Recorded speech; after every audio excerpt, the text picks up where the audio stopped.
क्रिश कोई बच्चा नहीं है कि उसकी सारी गलतियां माफ हो। सबसे गलत तुम ही हो भैया। ये क्रिश की तरफ से मुझसे लड़ रही हो, तुम्हें रूही के पास रहना था।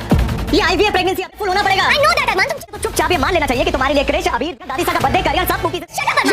सीरियल ड्रामा ये रिश्ता क्या कहलाता है कि आने वाले एपिसोड में आप लोग देखने वाले हैं कि क्रिश और अरमान का झगड़ा हो जाता है।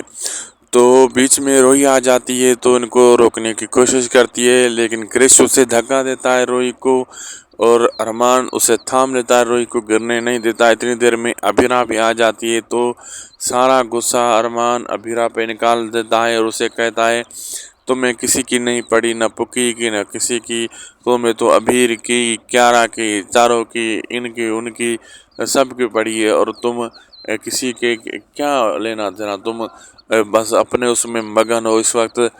तुम्हें सबसे ज़्यादा अपने बेबी का ख्याल रखना चाहिए। और अरमान को जो है ना अबीरा छटाप करके रोक देती है और उसे कहती है चुप कर जाओ। और आने वाले एपिसोड ज़बरदस्त होने वाले हैं।